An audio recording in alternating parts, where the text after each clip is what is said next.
We're staying at our daughter Annette's place at Lapine, Oregon, helping her do a little painting.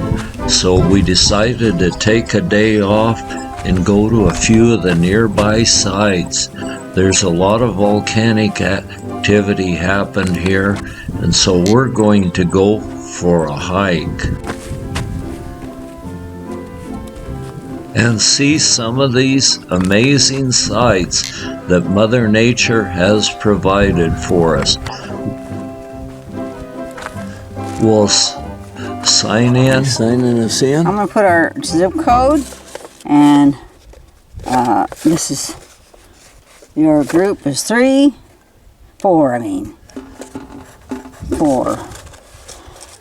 Total length.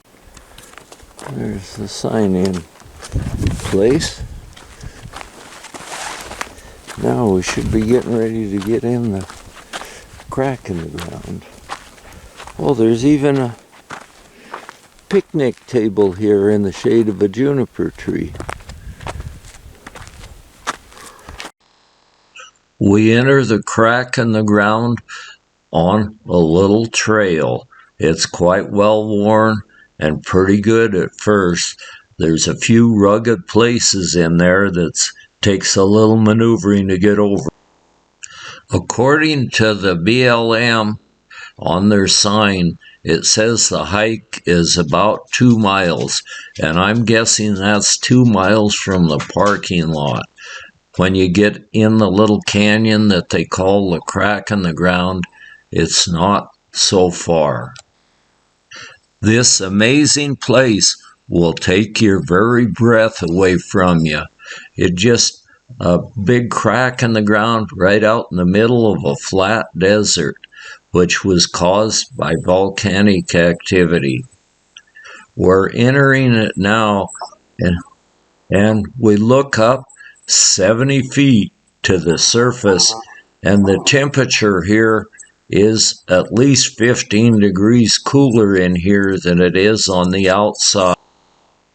This is kind of a rare Mother Nature situation that's created this crack in the ground, and it's quite narrow at the bottom, but wide enough you can get through, and then you can look up about 70 feet straight up and see the top of it.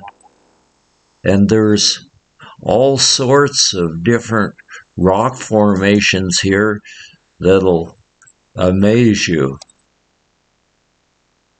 All the little pockets and things in here were formed by the molten lava that flowed out here, depending on the way it cooled. Wow.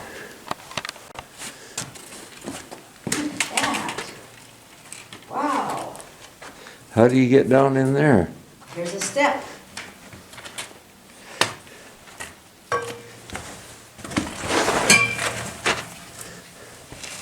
You have to be careful now.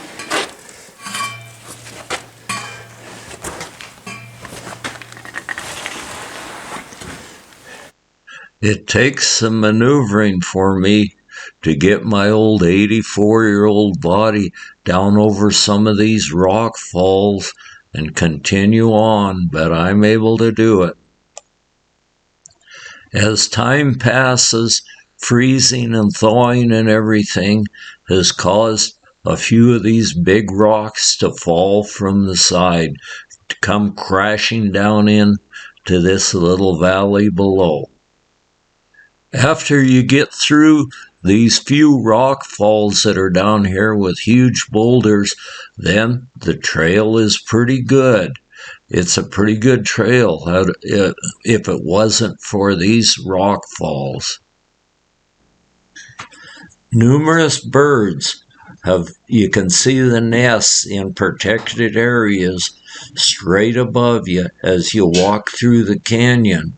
And I guess there's some bats here, although bats are declining in number due to a number of things, like they have fungus disease, and also they've drained a lot of the swamps and sprayed the mosquitoes, so there isn't the mosquitoes for them to feed on like there once There must be was. some bird nests or something up above. Yeah, there must be. Look up there and see if you can see some. Oh, I think there's one right up above us. Okay, get it. See it? Get it on camera.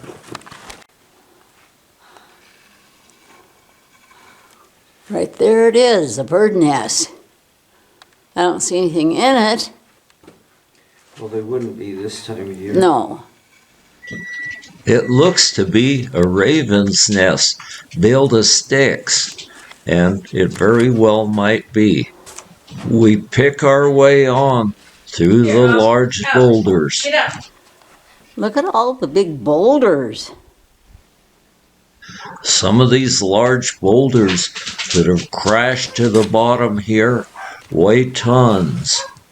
And I was really surprised when we got to the lowest part of it. There was no water setting in this. But due to the arid climate of the area, I guess there's just no water to be had down in there. And you can't see where any's ever set. The surrounding area out where they do a lot of farming for alfalfa out a ways from here on some of the farms, and they grow some of the very best of alfalfa that is prized. Even it's shipped as far as Japan and other places. There's a place at Silver Lake, which is not far from here, where they have an outfit that takes regular bales of hay in and mashes them under a lot of pressure and makes little cubes out of them that they send to Japan.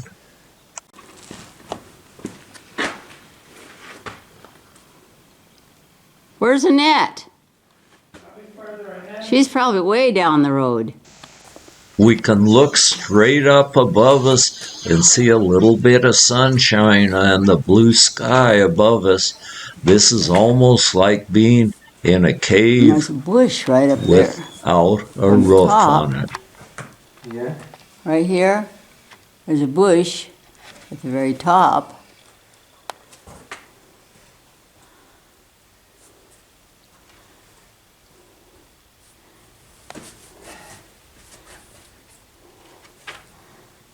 Sure cool in here. Volcanic. There, start. Crack in the ground is an ancient volcanic fissure over 2 miles long and up to 70 feet deep. Normally, fissures like this one are filled with soil and rock by the processes of erosion and sedimentation. However, because it is located in such an arid region, very little filling has occurred, and crack in the ground exists today nearly as it did shortly after its formation thousands of years ago. An established 2-mile-long trail along the fissure's bottom offers a unique hike where the temperature can be as much as 20 degrees cooler than at the surface. Winter snows drift in from up above, so it probably wouldn't be very pleasant trying to do this during the winter month. There is a very well established trail runs right down the center of this fissure, and it is very well worth the time it takes to do it. I searched the walls for petroglyphs, but found none. I don't know whether the Indians didn't use it or what. This site is near Christmas Valley, Oregon, and it's not really hard to find. Most of the cell phones that have the GPS on them will take you right to it, so there shouldn't be any trouble finding it, and you need to budget quite a little time to go through here. This is really quite an amazing site, and I'm amazed that it hasn't got filled up with dirt. It looks like drifting sand and everything would soon fill it up, but for some reason it hasn't. So we can still enjoy it, and it's ancient. It's been here for a long time. Sometimes you think you're climbing up out of it, you think it's probably the end, but then it only goes back down again, and then goes along for a ways around along a very well established trail along the bottom. It's a very nice sunny day today, but a jacket sure feels good when you're down in the bottom of this. Up a little bit, and then down a little bit, and around some more bends.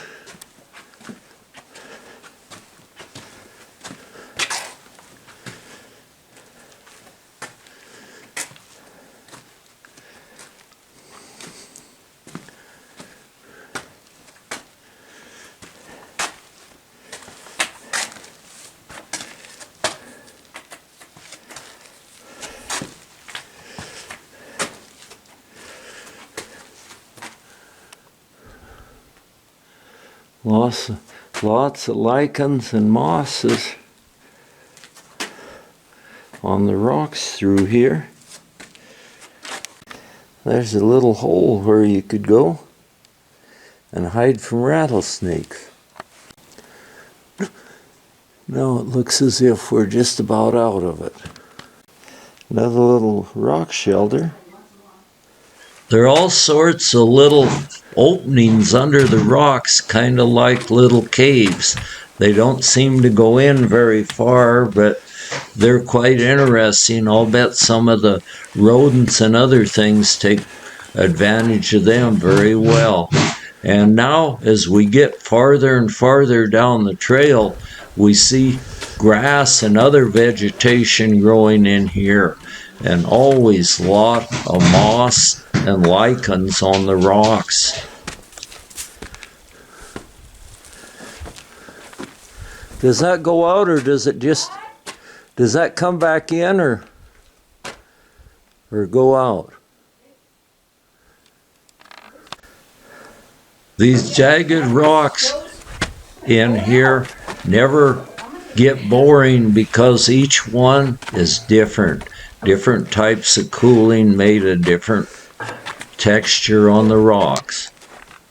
Some places there's just barely room enough to squeeze through where two of those big rocks have fallen. Wow, look at that. Wow, it's not very wide.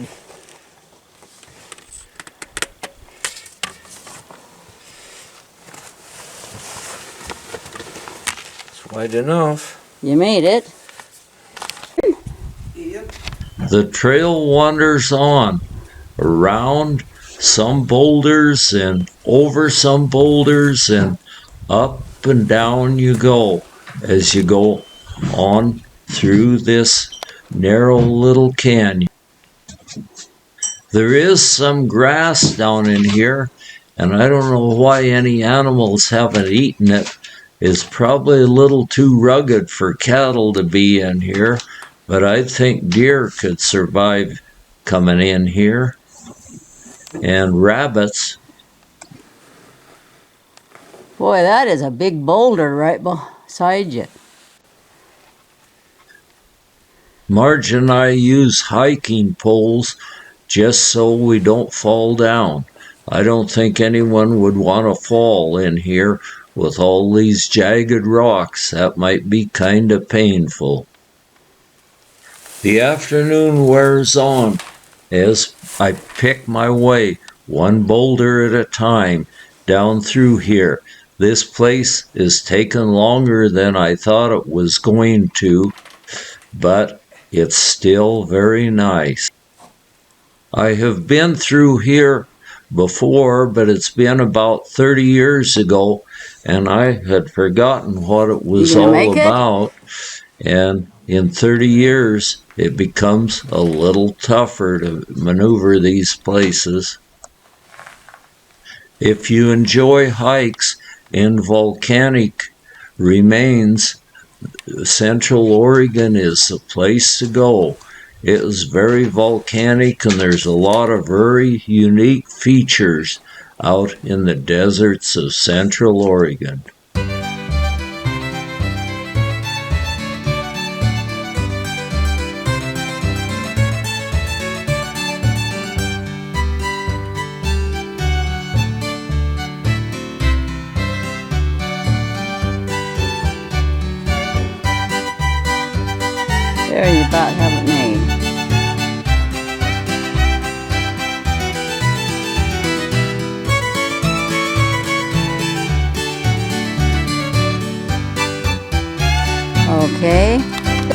trail going out.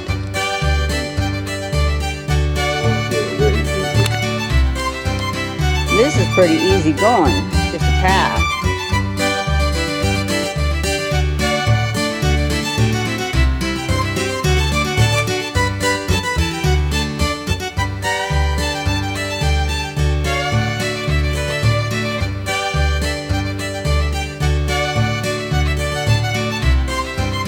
Okay.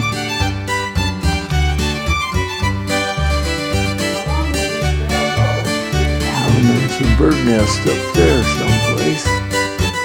There's the droppings.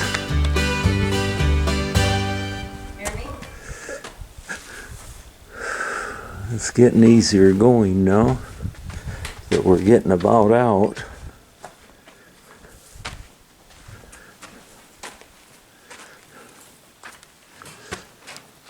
Look at how big those holes are. Yeah. Marge is totally fascinated by the little, it's almost like a little cupboard with shelves in it ahead of us, little pockets all over the place. It's just the way the lava formed when it ran in and the erosion has played a part in it. The trail runs right along the bottom of the canyon yet, and it's a pretty well packed clay trail.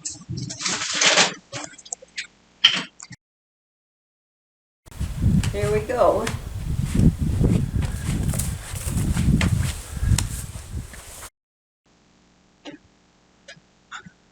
Marge is packing her water bottle all the way through here, and it was sure good to have. A good drink of water is really good, although it's not very warm in here, but we still needed a good drink of water. I'll bet that kids would really enjoy this. This is better than any amusement park you could go through. There's all places to hide and really an interesting hike. I'm not sure about rattlesnakes, but I'm guessing they might be here. There are various different ways this basalt has formed in here, and a lot of it depends on the way it cools and where the basalt came from, but it's sure a thick flow through here. Apparently some good soil blew in here, and then some grass seed, so there's even a little bit of grass growing down in this part of the trail. There's apparently enough foot traffic on the trail to keep the grass tramped out, so there's no problem with grass going through here. The trail winds uphill a little bit here and probably out after a bit. It's getting more shallow all the time. There's a great big old hole down below us. Then, as we keep going and winding up and down, and then pretty soon a little bit of the trail goes up a little bit, and we look, and we're out of the crack in the ground. And there's even a bench been provided there to sit on and rest a little after you get out of it. That was a very nice hike up out of there, and now we're out of there and the sun's shining nice, and we can warm up a little bit too now. It was just a little cool down in the bottom of this hole. Since the bench is here, we'll take advantage of it and sit briefly on it just to rest a little bit, and then we'll make the trip on out to the car, which must be about a half mile. How was the crack in the ground? Oh, that was super nice. How was it climbing over those boulders? Well, it was good physical therapy. You glad you did it? Yeah, I'm glad I did it. Yeah. And there's more crack in the ground the other way, but we won't have time to do that one this time. It'll have to wait. And what a juniper. We get in the car and then we go through the little Oregon desert town, if you would call it that, or settlement maybe would be more accurate, of Christmas Valley, and then on back to Annette's place at Lapine, past Fort Rock, and on.